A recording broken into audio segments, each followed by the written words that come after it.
Things I Didn't Know My Father Knew by Peter Crowther.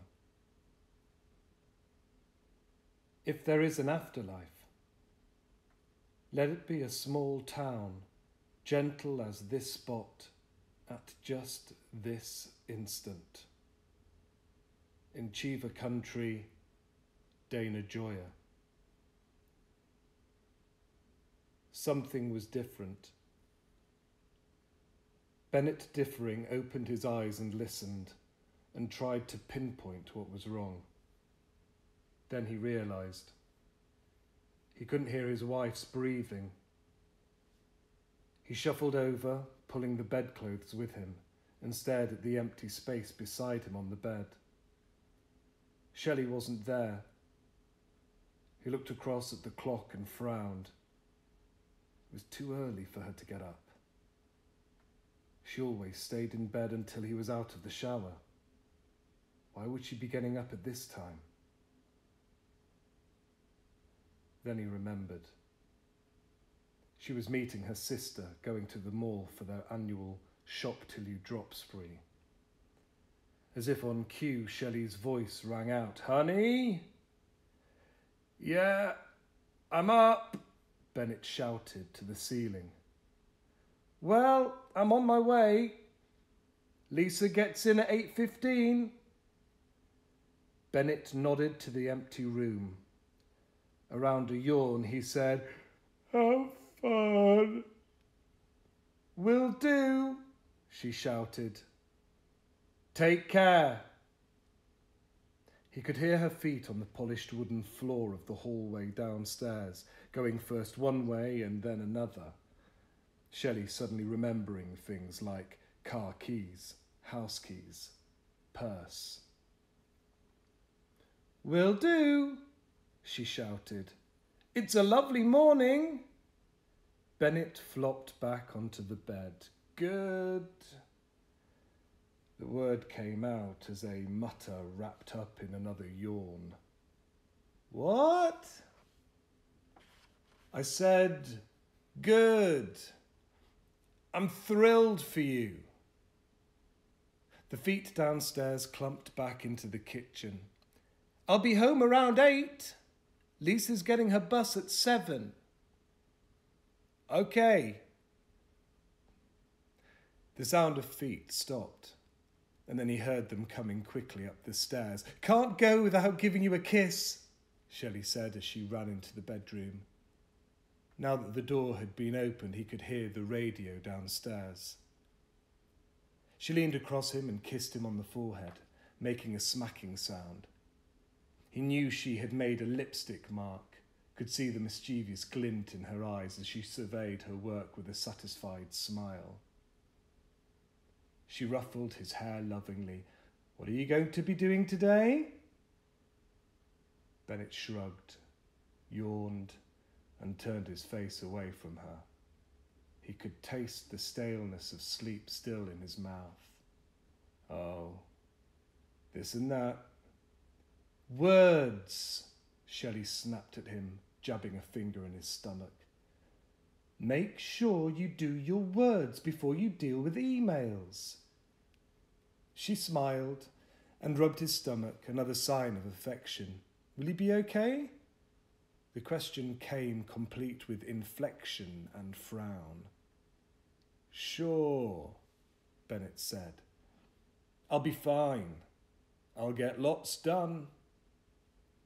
"Promise?" "Promise." He raised his clenched fist to his head and tapped 2 fingers against his temple. "Scout's honour, ma'am. I'll do my words." She stood up and picked up a watch from the table by her side of the bed. Strapping it onto her wrist, she said, "Well, have a good day. There's a sandwich in the refrigerator." "Great."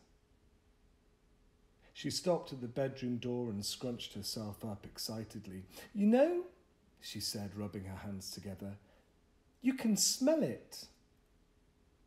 Bennett shuffled up and rested his head on his hand. "Smell what?" Shelley frowned. Christmas, of course.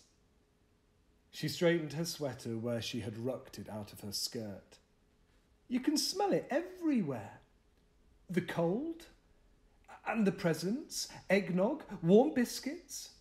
The skies are clear and the air is crisp. Bennett half imagined he could hear sleigh bells, and his wife nodded as though in response to his thoughts. And I think we're going to have some snow, she added with a devilish smile. She knew Bennett hated snow. Bennett groaned. Oh, goody. She waved her hand at him. You know, you're turning into a Scrooge. He flopped his head onto the pillow. Bah, humbug. Shelley smiled. Okay, I'm on my way. See you tonight. Yeah, see you, he said to the slowly closing door. It seemed like no time at all before the front door slammed and he heard the Buick's engine fire into life. Then 3 soft pips on the horn as Shelley pulled out of the driveway. Suddenly the house was quiet, the only sound, the sound of the car moving off along the street. Then, around the silence, drifting through it like a boat across a still lake, the sound of the radio gave a sense of life, albeit muffled. Bennett could hear a funky jingle and the weatherman distantly telling anyone in Forest Plains who was bothering to listen at this time in the morning just what the weather was doing. Rain coming in from the west, heat coming in from the east. All elemental life was there, winds, twisters, cold front circling, warm front sneaking up for the kill, maybe even a tremor or two. Maybe even snow, he said to the pillow. But there was something else too. Even he could smell it in the air. Was it Christmas? Did Christmas have a smell all of its own, not just the associated things that society had tacked onto it? Bennett sat up in bed and looked at the clock. It was a little before 7, 2 minutes to his alarm ringing, the clock dancing side to side like on the cartoon shows, demanding attention like a family pet, craving a human touch to let it know its job was done for another night. He leaned over and hit the switch. The clock seemed to settle on its curlicued haunches, and Bennett half imagined it pouting because he had robbed it of its daily chore. He yawned, scratched places that itched, and threw back the sheets. It was cool. Cool, but not cold. Bennett slid his legs out of bed and rested his feet on the floor. It was part of the getting up process, a kind of airlock sandwiched between sleep and wakefulness, the first ritual of the day.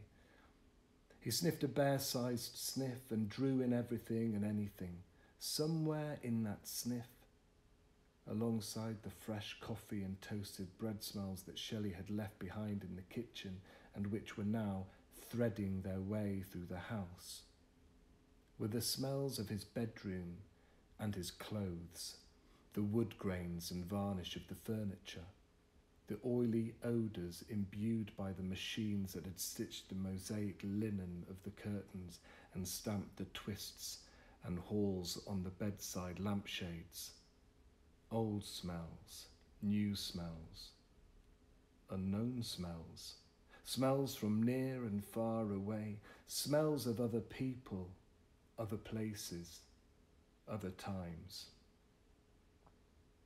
And small town smells, plenty of those, so different to the smells of the city, New York City, where Bennett had worked as an insurance adjuster for 20 years, before turning to writing full-time and hiding himself and Shelley away in forest plains.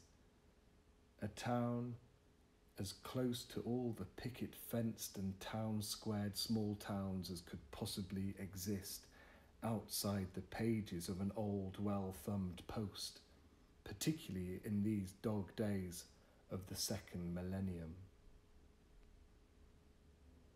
He sniffed again and glanced at the window. Outside, over the street, gulls were circling. On the wires running across the posts that stood sentry-like alongside the grassy lawns, the neighbourhood regulars, sparrows, chaffinches and thrushes were perched. Like hick locals lazing on a front porch watching an invasion of bike riders crazy wheeling and whooping around the square. Bennett frowned and got to his feet, finding new places to scratch as he staggered to the window. Now he could see what was happening. Huh, was all he could think of to say. Someone had taken the world while he had been dragging himself from his bed. Someone had stolen everything that was familiar and had covered it with a gauze. But this was a moving gauze, a diaphanous graveyard mist that, even as he watched, was drifting along Sycamore Street, swirling around the tree trunks, twisting itself like ribbons through the leafless branches, washing up the sidewalks to the polished lawns and onwards, stealthily reaching, conquering and owning, pausing every now and again to check out a crumpled brown leaf before moving on. He leaned on the sill and yawned again. It was the mist he could smell. He wondered why Shelley hadn't mentioned it. He'd have told her to take special care. In fact, if he had known it was this bad, because it was getting bad, thickening by the second it seemed, he'd have driven her over to the train station at Walton Flats. And anyway, hadn't she said that the skies were clear? He looked both ways along the street. Maybe it had been clear when she looked out, but that must have been some time ago. Bennett frowned. Well, whatever it had been, it was foggy now. Now the mist was pooling all around, settling itself onto the trees and the pavement, resting on the sidewalks and the dew-covered lawns, investigating the promise of warmth offered by his partly open window. The mist had a clean, sharp smell, snaking across the sill and around him into the room, sliding beneath the bed and inside the louvered wardrobe doors, checking out the threads, evaluating the labels, evaluating him. Bennett watched it. Soon it would make its way out of the bedroom door and onto the landing. It would find the spare bedroom. Nothing here, boys. Let's move on. And then the stairs leading down to the kitchen and the tinny radio sounds. Bennett stretched and threw the window wide. A boy appeared out of the mist, dodging the tendrils that grasped for but never quite caught hold of his bicycle wheels.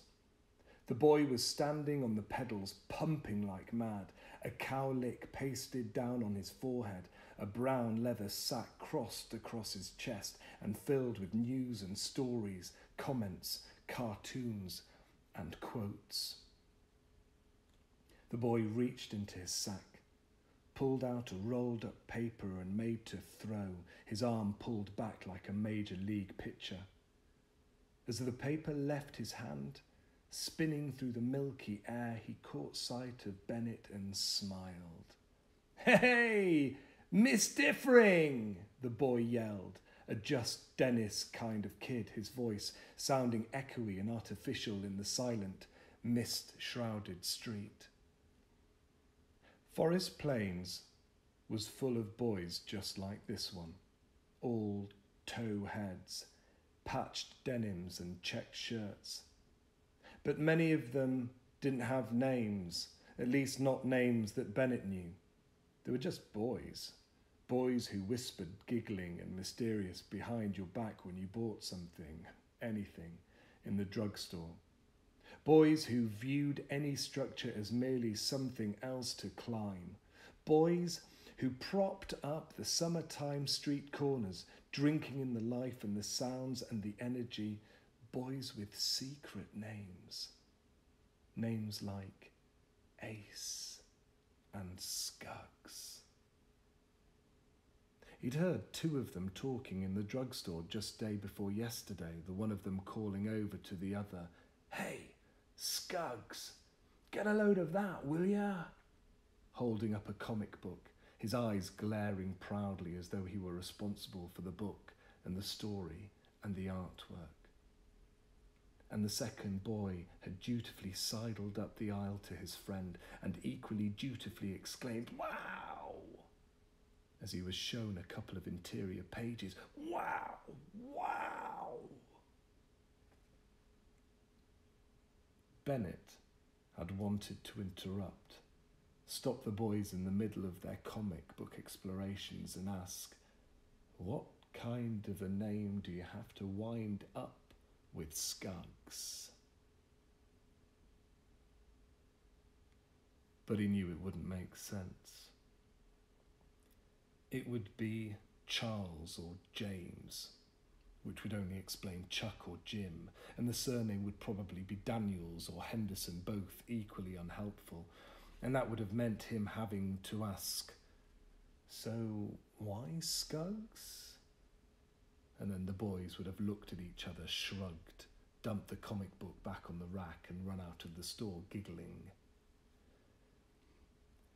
Bennett suddenly felt that he wanted to be standing out in the early morning street, alone with an invading mist, hair plastered onto his forehead, Schwinn between his legs and his old leather grit sack around his shoulder, drinking in the sights and smells and sounds of a life still new, still filled with so many possibilities. Suddenly wanted a secret name of his own, one that made no sense at all, and that would make adults frown and shake their heads as he ran off laughing into the life that lay ahead.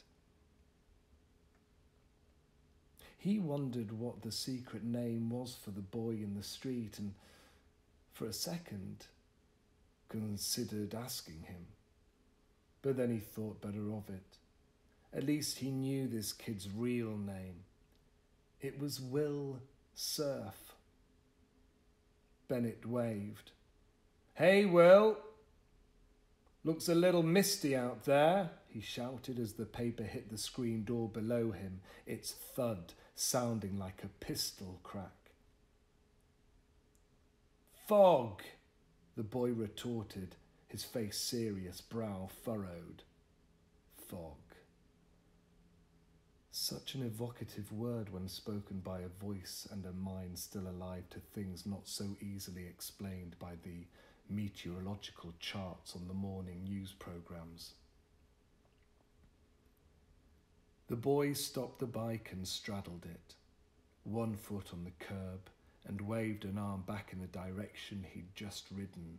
"Coming in thick and fast," he said, sounding for all the world like a tow-headed Paul Revere, thumbing back over his shoulder at the advancing British troops. For a second or so, Bennett glanced in the direction indicated and felt a small, gnawing mixture of apprehension and wonder. "Down by the scrapyard," Will Surf added. Cold too, he almost concluded. And damp. The boy rubbed his arms to confirm his report. Bennett nodded absently and looked back along the street. Already the first fingers of fog had consolidated, holding tight onto picket fence and garage handle, wrapping themselves across fender and grille, posting sentries beside tree trunks and fall pipes, settling down alongside discarded or forgotten toys lying dew-covered on the leaf-stained lawns. "Gotta go," Will Cerf said, a hint of sagacious regret in his voice. "Me too," Bennett said. "You take care now." The boy already had his head down, was already reaching into the voluminous bag of news and views, his feet pumping down on those pedals, the tyres shing along the pavement. "Will do," came the reply as another airborne newspaper flew through the mist, gossamer fingers prodding and poking it as it passed by. "You too," he added over his shoulder. And then, as if by magic, Will Cerf disappeared into the whiteness banked across the street in front of Jack and Jenny Copperton's house. The whiteness accepted him, greedily, Bennett thought, immediately wishing he hadn't used that word, and stretched over to Audrey Chimola's Dodge, checking out the Jesus Save stickers on the back fender before swirling around the rain barrel out in front of her garage, climbing up the pipe and over the flat roof to the backyard beyond. Bennett pulled the window closed. Outside, visibility was worsening.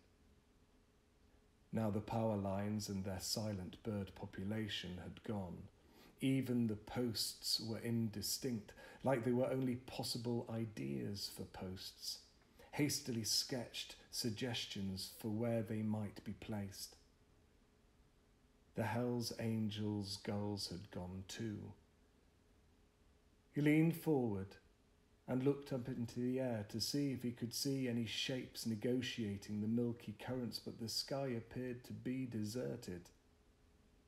Deserted and white.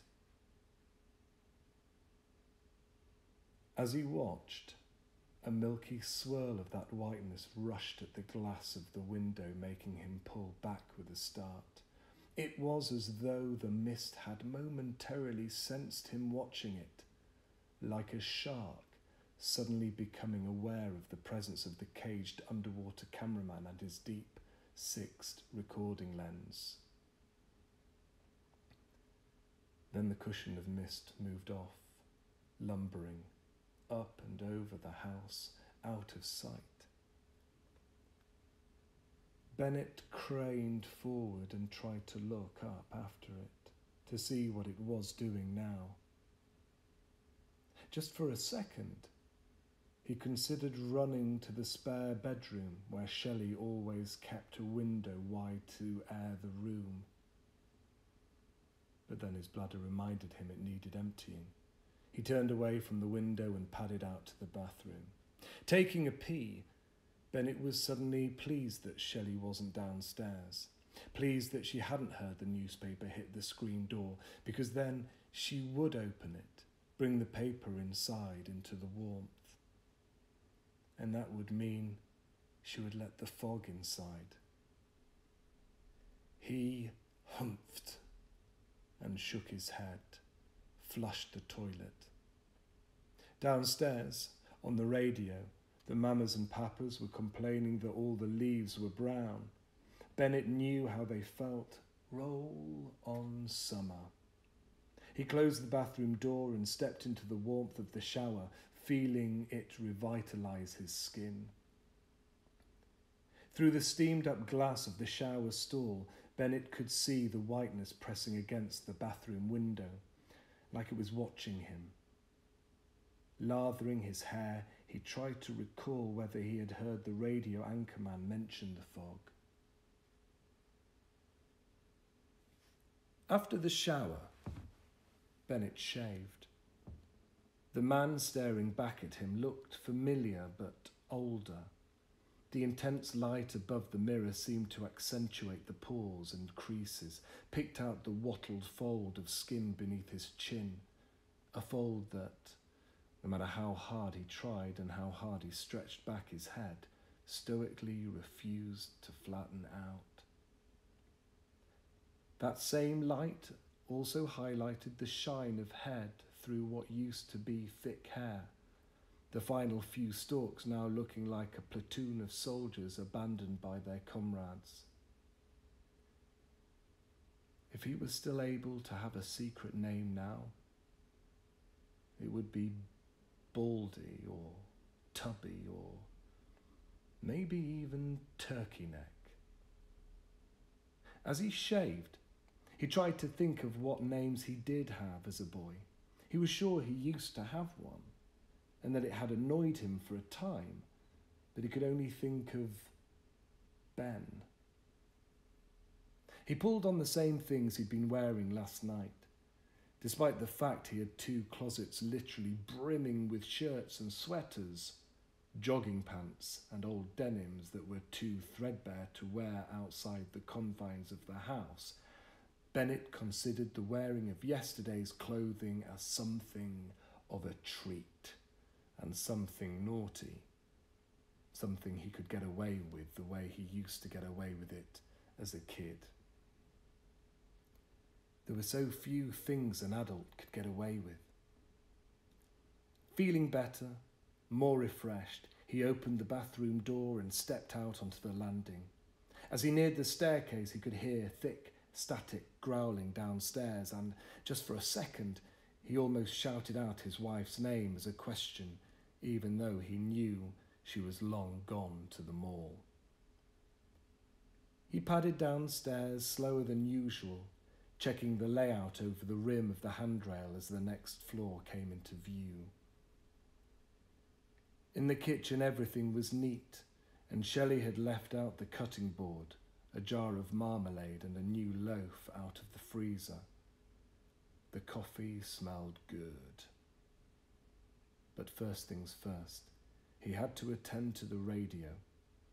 Bennett leaned on the counter and pushed a couple of the preset buttons to zone in on another station, anything to relieve that static. But each time he hit a button, it was the same. Didn't even falter, just kept on crackling and hissing and whispering. Something else. He leaned closer, put his ear against the speaker and listened. Was there a station there? Could he hear someone talking? Talking quietly? Very quietly indeed. Maybe that was it. Maybe it was the volume. He twizzled the dial on the side, but the static just got louder. Bennett stepped back and looked at the radio, frowning. He had been sure he could hear something behind the static, but now it was gone. He switched it off and on again, got the same, and then switched it off. He'd watch a TV. After flicking the set forward and backward through all the available channels, Bennett gave up. Static everywhere. Static and voices, soft, faraway, whispering voices, saying things. He was sure they were there and they were saying things, but he just couldn't get them to register.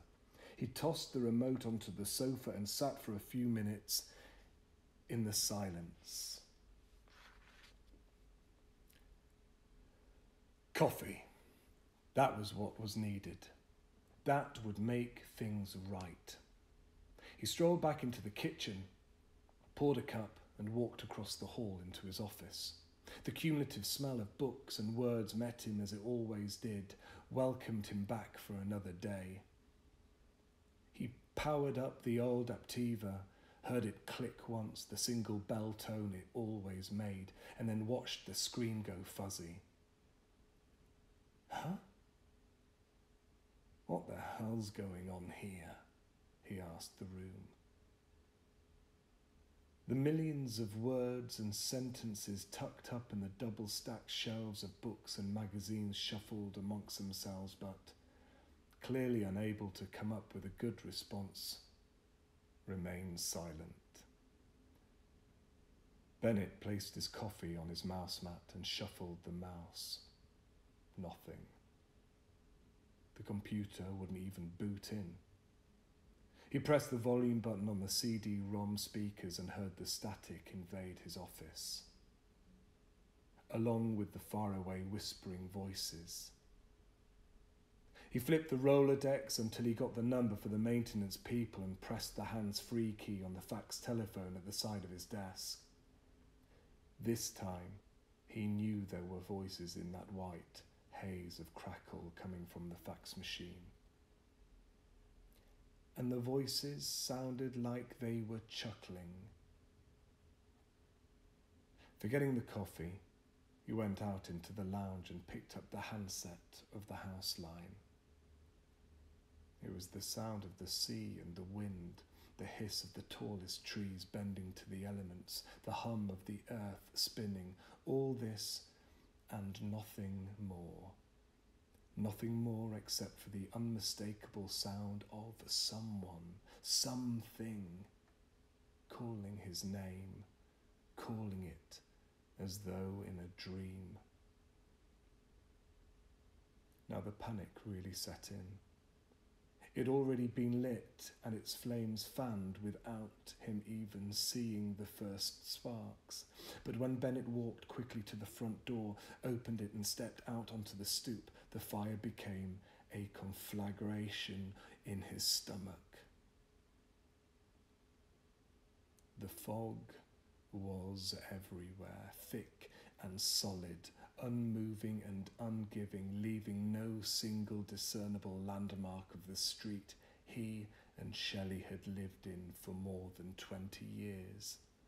It was an alien landscape. No, not so much a landscape as a canvas, a blank canvas sitting on an old easel in a musty loft somewhere in the twilight zone, and Bennett was the only dab of colour to be found on it. And he felt even he was fading fast. He stared towards the drive at the side of the house and was pleased to see that he could make out the fence running between his property and Jerry and Amy Sondheim's. He didn't know whether to be relieved or dismayed by the fact that Shelley had the car. Then he decided he was relieved. If the car had been there, he would have gone to it, slid into his familiar position behind the wheel, and driven off. Driven off where? A soft voice asked quietly in the back of his head. Bennett nodded. He couldn't have driven anywhere in this. Nobody could drive anywhere in this. Christ. What the hell was it?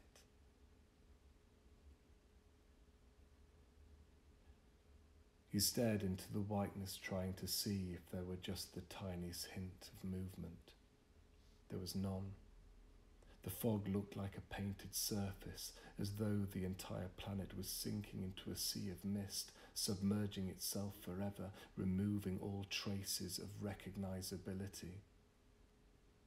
No radio or TV, no telephones, not even any internet. Was this the way it was all going to end? The whole planet being cut off from itself as though nothing existed, as though nothing had ever existed. It was right then, as Bennett was looking first to the left along Sycamore Street to where it intersected with Masham Lane, trying to imagine the old bench Charlie Sputternock erected in memory of his wife, Hazel, and then to the right down towards Main Street, trying to see if he could hear the distant sound of moving traffic. Then he heard something moving in the fog. He snapped his head back to face front and stared hard. But he couldn't see anything, except now the mist seemed to be swirling a little right in front of his face, as though something was pushing it towards him, something coming towards him and displacing it. Hello? His voice sounded weak and querulous, and he hated himself for it. Hated himself, but was unable to do anything about it. The mist continued to swirl, and Bennett's eyes started to ache with the effort. Somebody out there? Need any help? This time he had tried to make his tone initially mock serious. Jesus Christ, is this some weather or what? And then helpful. A fog-bound Samaritan calling to a lost and weary traveller. The sound came again, a hesitant shuffle of shoes on sidewalk perhaps, and was accompanied by what sounded to be a cough or a low, throaty rumble. Bennett took a step back, reaching his hand behind until it touched the reassuring surface of the door jamb and felt something under his foot. Quickly glancing down, he saw the folded newspaper. There was something sticking out of it, a gaudily coloured handbill protruding from the printed pages. He bent down and scooped up the paper and its contents, and then backed fully into the house, allowing the screen door to slam and pushing the house door closed without turning around and securing the deadbolts top and bottom before turning the key. There had been no sound out there, no sound at all, and there should have been. Even if the fog had shrouded the entire county, though it was far more the town's many streets.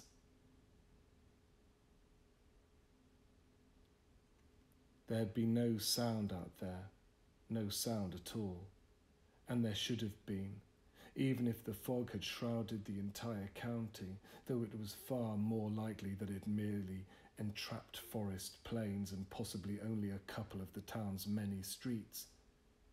He should have been able to stand on his own doorstep and hear something. A siren, a voice, a car engine, someone's dog howling at the sudden claustrophobic curtain that had dropped down. But it was silent out there, more silent than he could ever have imagined. And he should have been able to see something, anything at all, a glimpse of a window pane across the street, the muted and silhouetted outlines of roof gable or drain pipe, the indistinct shape of a parked car whose owner was either unable or unwilling to brave the murk. But there was nothing to see at all through the whiteness. The thought came to him. Somehow I don't think we're in Kansas anymore, Toto. That it wasn't Sycamore Street at all. And it wasn't Forest Plains. And the mall where Shelley was shopping till she dropped with her sister Lisa was a world away. He went to the window at the side of the door and looked out into the street. It was the same as before. He could see his own drive and his own lawn run down to the sidewalk, and he could see the vague outline of the road, but nothing more. The handbill slipped out of the newspaper and fluttered to the floor at his feet, just as he thought for a moment that he could see a shape forming out in the whiteness, but nothing appeared. Though the mist now seemed to be swirling thickly in the middle of the street. Bennett lifted the handbill and stared at it. It was just a regular-sized insert, like any of the ones that dropped out of Bennett's men's journals or Shelley's Vanity Fair, ablaze with colour and just 3 lines of curlicued fonts, seraphed letters and ubiquitous exclamation marks, all of the text bold, some of it italicized. It read, "Congratulations to Bennett Differing," in huge letters in the very centre of the sheet, with Bennett's name appearing to have been typed into place on a line. Below that, the handbill announced, "You have won a visit from your father," with the words appearing in slightly smaller lettering, employing the best sideshow Barker's spiel, and in a typesetting nightmare of a mixture of small caps, dropped first letters, and the typed-in words, "Your father," and then, "Have a good time." And that was that. Bennett turned the sheet over to see if there was anything on the back, but there was only a pattern of swirling lines like the ones printed for security on foreign currency. Won? How could he have won anything when he didn't recall even entering any competitions? And his father? John Differing had been dead some 27 years. Maybe it was some kind of gag. Maybe everyone on the street, maybe even everyone in Forest Plains, was receiving a similar handbill in their newspaper. Bennett wished he could ask young Will Cerf to look in the other papers he was delivering to check out that particular theory. Outside, a honk sounded like a ship's horn. Bennett looked up at the window and saw a shape forming out of the thick swirls of mist in the middle of the street. Someone had been hurt. With the handbill still clutched in his hand, Bennett rushed to the door and started to release the deadbolts. But then he stopped. Who was this person? Maybe it was some kind of weirdo, some transient brought in with the fog, like the guys that howl at a full moon. And here was Bennett busily opening the door to let him inside. He pushed the top bolt home again and moved back to the window. The shape was now fully emerged from the mist. It was a man in a dark suit, no topcoat, and in this weather, and wearing a hat. Bennett immediately assumed an age for the man. He had to be older than 70, maybe even 80, to be wearing a hat. Hardly anyone he knew wore hats these days, at least around Forest Plains. The figure stopped for a moment and moved its head from side to side like he was checking out the houses. The man had to have 20/20 vision no matter how old he was. When Bennett was last outside, he wasn't able to see across the street, let alone distinguish one house from another. When the man started moving again, Bennett thought there was something familiar about him. Maybe he'd come out of Jack Copperton's house across the street. It wasn't Jack himself, too old, though Bennett still couldn't see the man's face, but it could be Jenny's father. Bennett rubbed the glass and remembered that the mist was outside the window, not inside. But no, it couldn't be Jenny's father.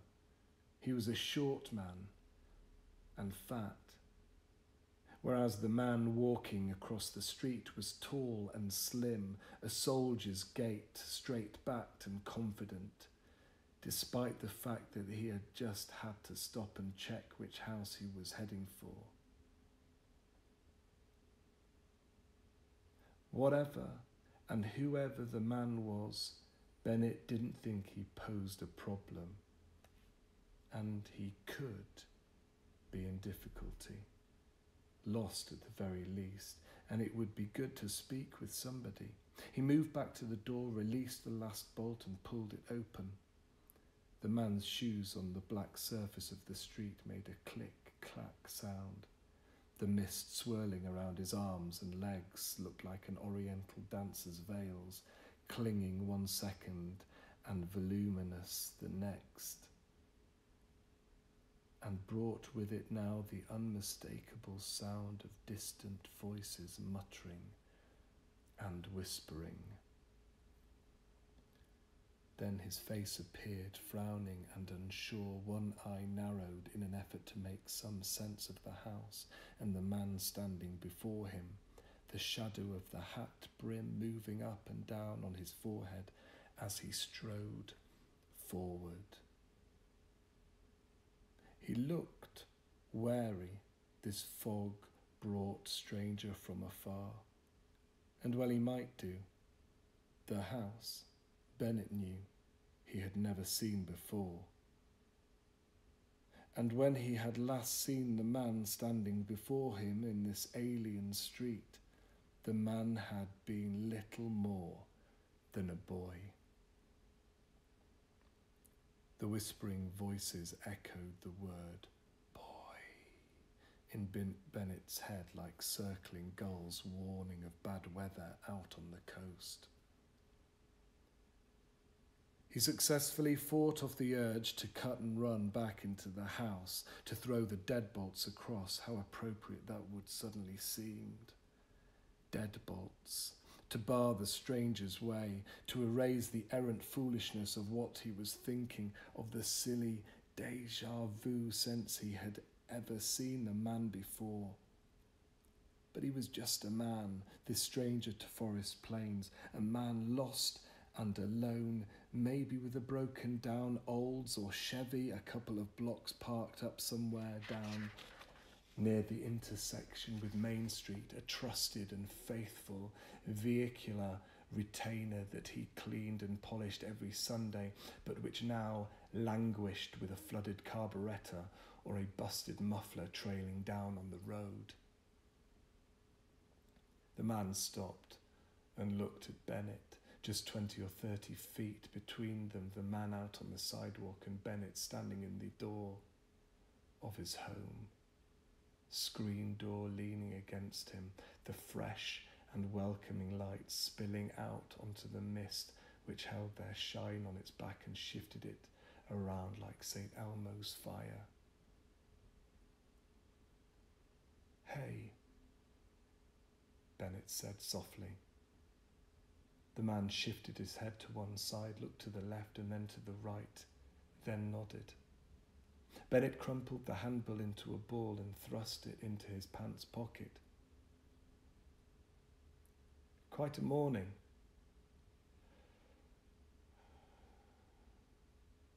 "Quite a morning," came the response. It was as though someone had pumped air or water or some kind of helium gas into Bennett's head. There were things in there, sleeping things, memory things that lay dormant and dust-covered like old furniture in a forgotten home that you suddenly had unexpectedly went back to one magical day. Things awoken by 3 simple and unexciting words delivered in a familiar voice and a familiar drawl, the accuracy of which he thought he had misplaced, or more realistically, had filed away and ignored. These things grew to full height and shape and revealed themselves as remembered incidents, and the incidents brought remembered voices and remembered words. These were real memories, not the cloying waves of rose-coloured eyepiece nostalgia that he got watching a rerun of favourite childhood TV show or hearing a snatch of a one-time favourite song. He saw this man, many versions of him, each older or younger than the one before, playing ball, laughing, talking, saw him asleep. "You lost?" The man looked around for a few seconds and then looked back at Bennett. I guess so. Where am I? This is Forest Plains. Where's that? Bennett shrugged and tried to stop his knees shaking. It's just a town. Where are you heading?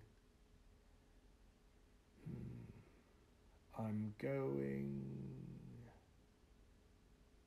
The man paused and closed his eyes. When he opened them, he smiled at Bennett. Home, he said. I'm going home. Bennett nodded. You want to come in for a while? Have a cup of coffee? He had never heard of a ghost that came in for coffee, but what the hell? All of this was crazy, so anything was possible. He glanced along the street and saw that the mist seemed to be thinning out, the first vague shapes and outlines of the houses opposite taking hesitant form. The man followed Bennett's stare, and when he turned back there was a wistful smile on his mouth. Can't stay too long, he said. No, Bennett agreed. He nodded to the fog. Bad day. The man turned around but didn't comment. Then he said, You ever think it's like some kind of vehicle? Like a massive ocean liner? What? The fog? The man nodded, gave a little flick of his shoulders and stared back into the mist. Like some huge machine, he said, drifting along soundlessly, and then... He snapped his fingers, suddenly pulling into a port or a station, somewhere we've not seen for a long time. Sometimes for so long it's like we've never seen it at all. And it reveals something that you weren't expecting simply because you don't know how far you've travelled. He turned back. How far? Not just in distance, but in time. In time? Bennett said, glancing out at the swirling mist. Like a time machine? He said. The man smiled, the intensity suddenly falling away. Yeah, like a time machine, or something like that. Bennett stepped aside and ushered the man into the house. The man who looked for all the world like John Differing removed his hat and held it by the brim with both hands at his waist. Looking around the kitchen, he said, Nice place. Bennett closed the door and stood alongside the man, noticing with an inexplicable sadness that he seemed to be around 4 or 5 inches shorter than he remembered.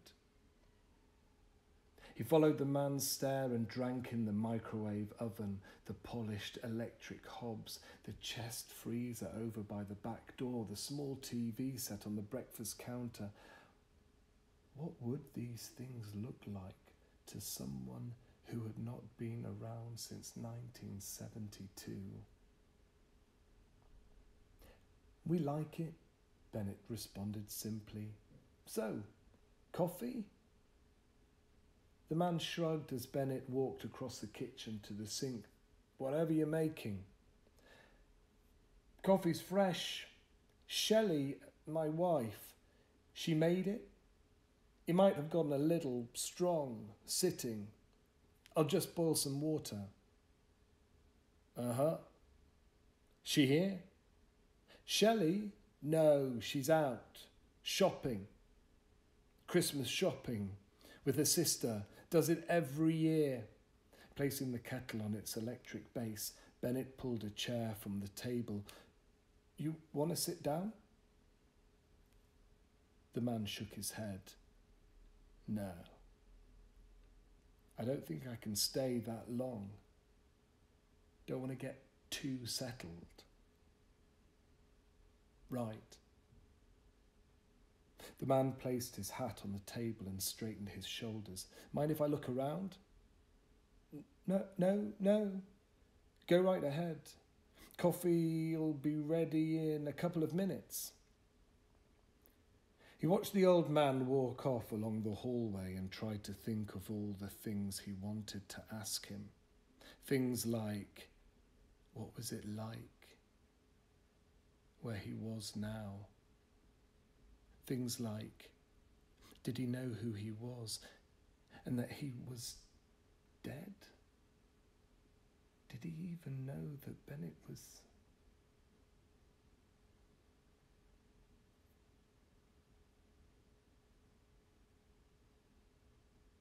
This is your office. The voice drifted along the hallway and broke Bennett's train of thought. Yeah. The kettle clicked off and Bennett poured water into the electric coffee jug. You work from home? The voice had moved back into the hallway. Yeah. I gave up my day job about 5 years ago. I write full time now. He went to the refrigerator and got a carton of milk. Pouring steaming coffee into a couple of mugs, Bennett wondered what the hell he was doing. The fog and the fact that it had cut him off from civilization had messed up his head. A stupid handbill. He felt in his pocket to make sure it was still there, make sure he hadn't imagined it. Some half-baked ramblings about the fog maybe being a time machine that the dead used to travel back and forth, and the appearance of a man who looked a little like his father had freaked him out. Looked like his father. What the hell was that? He hadn't even seen his father for 27 years. He shook his head and added milk to the mugs. The fact was, he had invited some guy into the house for Christ's sakes. Shelley would go apeshit when she found out. If he told her, of course.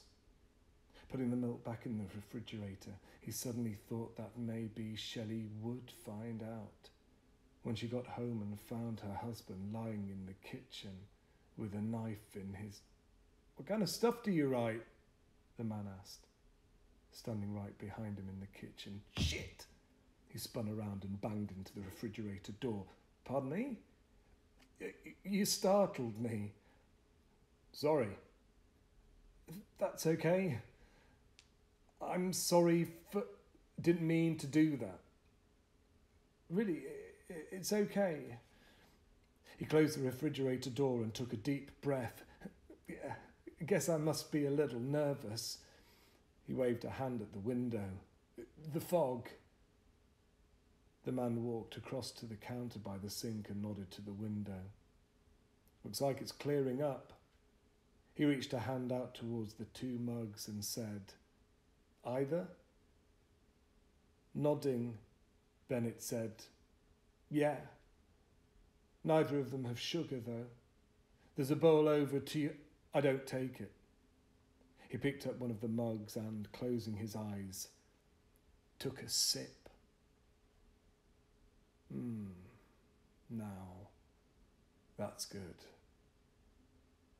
You don't know how good coffee tastes until you haven't had it for a while.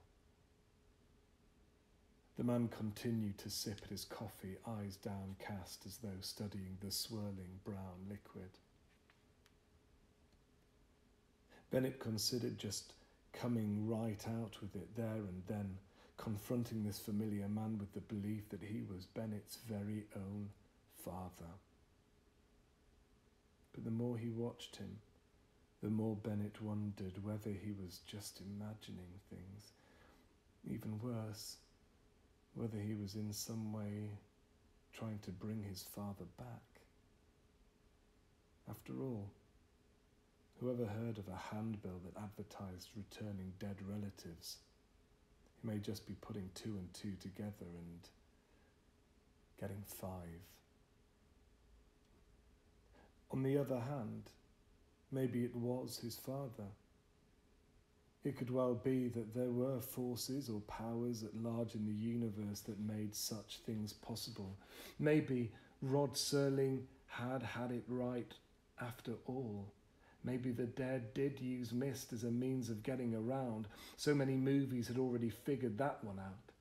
And maybe they did travel in time.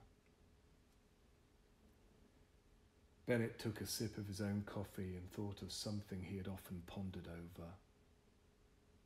If a chair falls over in an empty house miles from anywhere, does it make a sound? Natural laws dictate that it must do, but there were plenty of instances of natural law seemingly not figuring out. The thing with the chair in the deserted house, there was no way of proving or disproving it, because the only way to prove it was to have someone present at the falling over, which destroyed one of the criteria for the experiment. So maybe whatever one wanted to believe could hold true. The same applied to the man in Bennett's kitchen, so long as Bennett didn't actually come right out and ask him and risk the wrong response. John Differing? No. Name's Bill Patterson.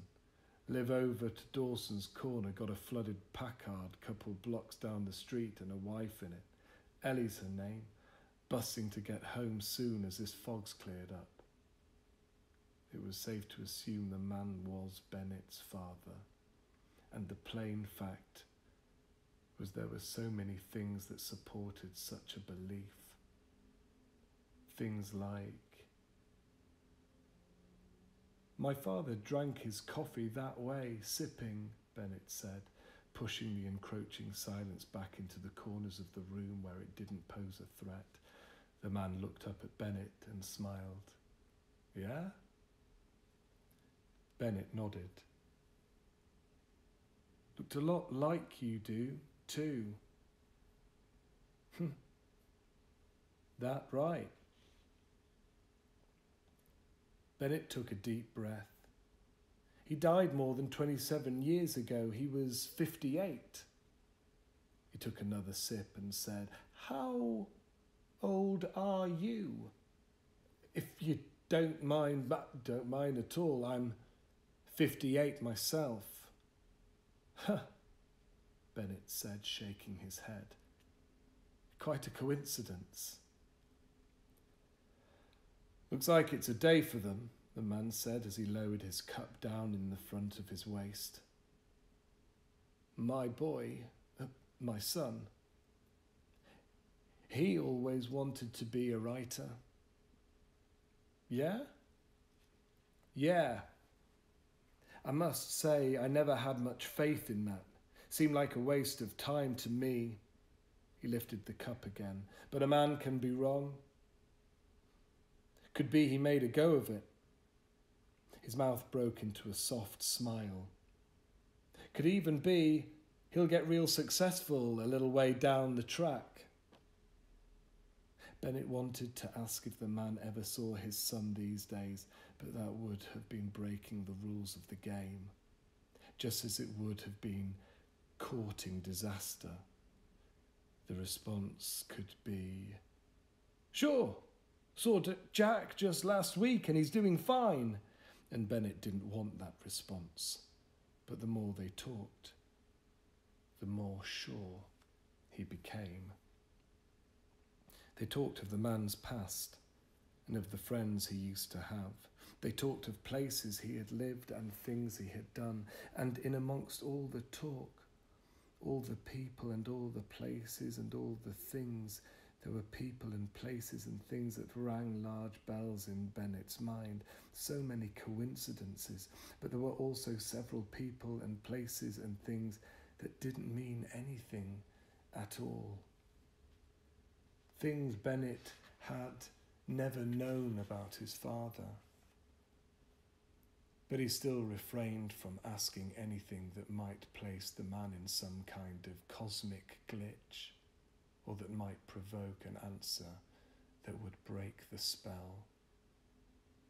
In turn, Bennett told the man things about his father, things that not only was he sure his father had never known, but also that he himself hadn't known, not really known. Not known in that surface area of day-to-day consciousness that we can access whenever we want.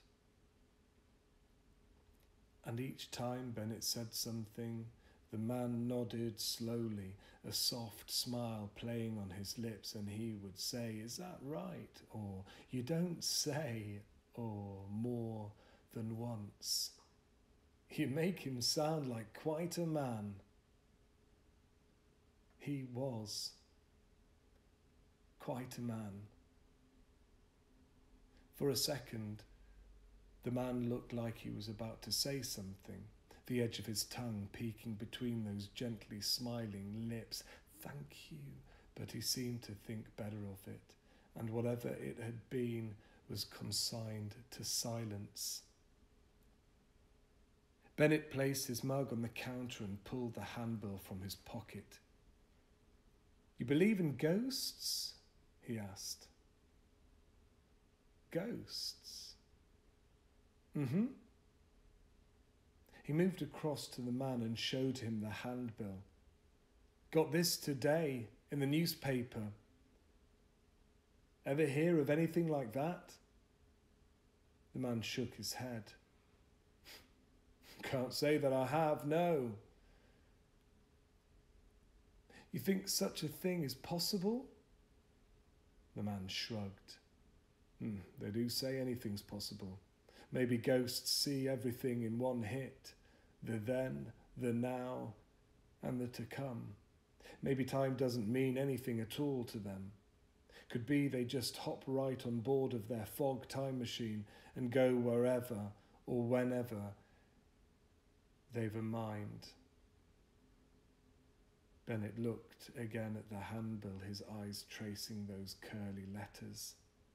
But why would they want to come back? Ghosts, I mean. Maybe because they forget what things were like, forget the folks they left behind. They say the living forget the dead after a while. Well, maybe it works both ways. He shrugged again, looking down into his coffee. Who knows? Was the man nervous? Bennett frowned. Maybe he was breaking some kind of celestial rules by moving the conversation to a point where the man would have no choice but to corroborate Bennett's belief. And maybe that would mean... He thrust the handbill back into his pocket, and the man looked immediately relieved, if still a little apprehensive. "Yeah, well," Bennett said in a dismissive tone. "What are ghosts but memories?" The man nodded. "Right, memories. I like that. And what is heaven but a small town? A small town like this one. A small town that's just a little ways up or down the track." Now it was Bennett's turn to nod. "You know," Bennett went on, "we used to play a game back when I was a kid, where we used to say which sense we would keep if we were forced to give up all but one of the senses and why. Kids would say hearing, and they'd say because I couldn't listen my records. Or they'd say sight, because I couldn't read my comic books or watch TV or go to the movies. And what did you say?" Bennett smiled. This was a story he'd told his father on more than one occasion. I used to say I wouldn't give up my memory, because without my memory, nothing that had ever happened to me would mean anything. Everything I am, forget the skin and flesh and bone, forget the muscles and the sinews and the arteries, everything I am is memories. The man smiled. You ever stop to think that maybe you're a ghost? Bennett laughed. Did you? And the man joined in on the laughter. An angel, maybe. An angel? The man shrugged. A messenger? That's what angels are, messengers. Yeah? And what's your message? The man laughed. That would be telling now, wouldn't it? Bennett suddenly realised he could now see the house across the street quite clearly. Could see the front door opening, could see the unmistakable outline of Jenny Copperton stepping out onto the front step, staring up into the sky. Then she turned around and went back into the house. Bennett heard the muted sound of a door slamming. The fog's hold on the world was weakening. He looked across at the man standing in front of the sink, saw him frowning at the mug of coffee, shuffling his arms around like he was having difficulty with it. Maybe it was too hot for him. But hadn't he been drinking it all this time? Outside, a car went by slowly, its lights playing on the mist. Then the "Honk" blasted again. The same sound he'd heard before, but different in tone now. This time, it sounded more like a warning. The man dropped the mug and Bennett watched it bounce once, coffee spraying across the floor and the table legs and the chairs. Bennett watched it roll to a stop, amazingly unbroken, before he looked up. The man was looking across at him, his face looking a little pale and a little sad.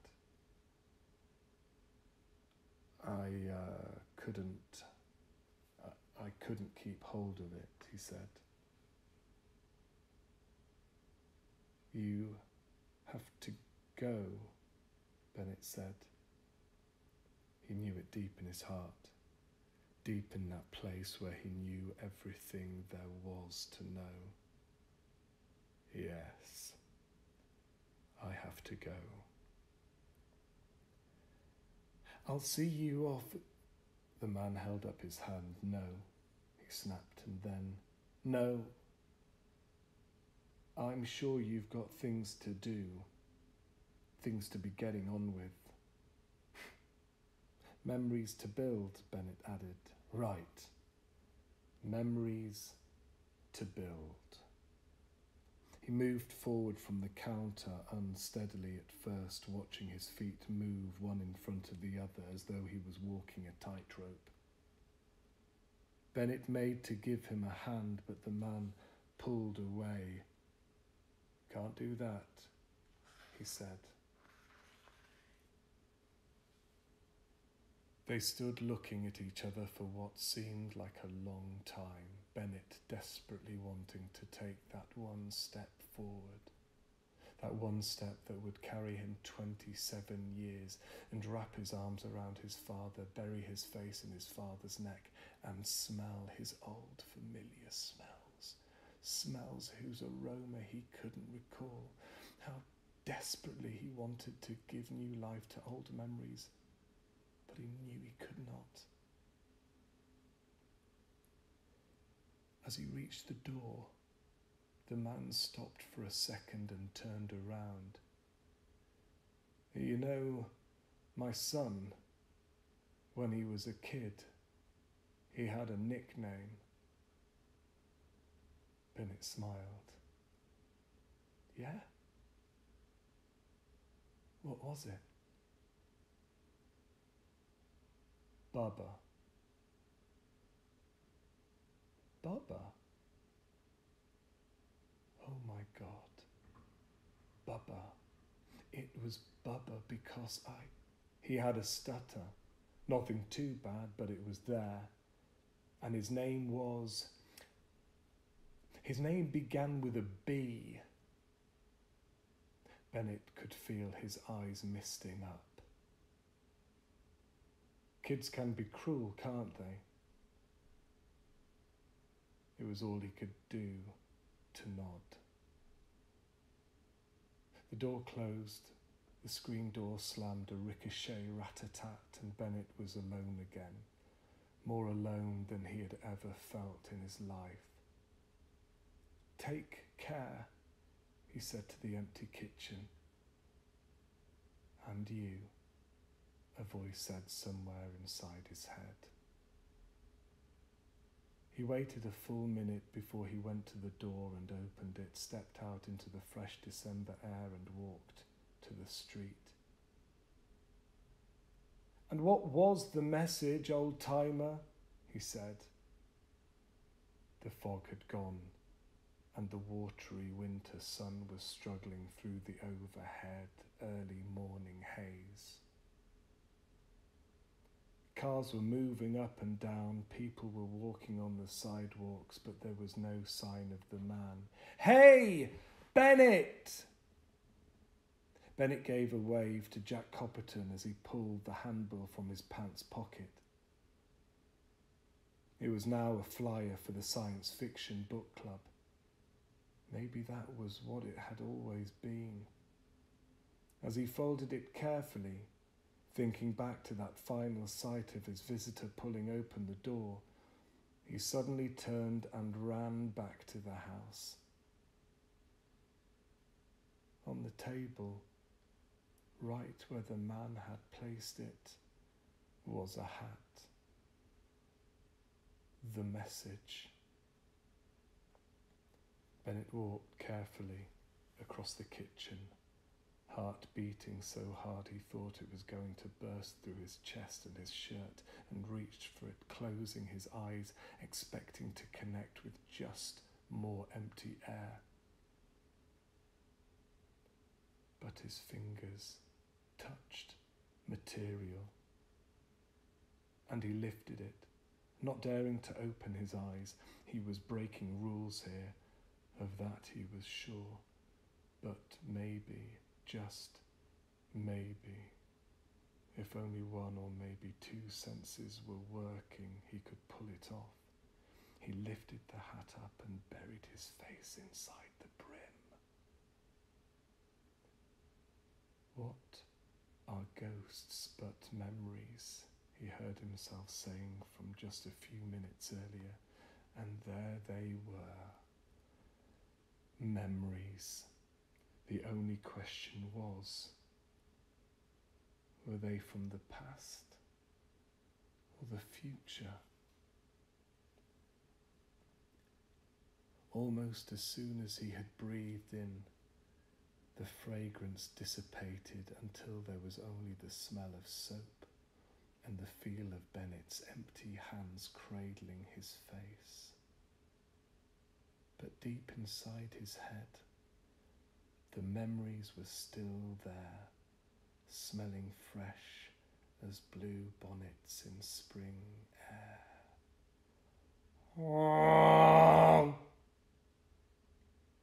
Bennett looked at the window and saw that it had started to snow.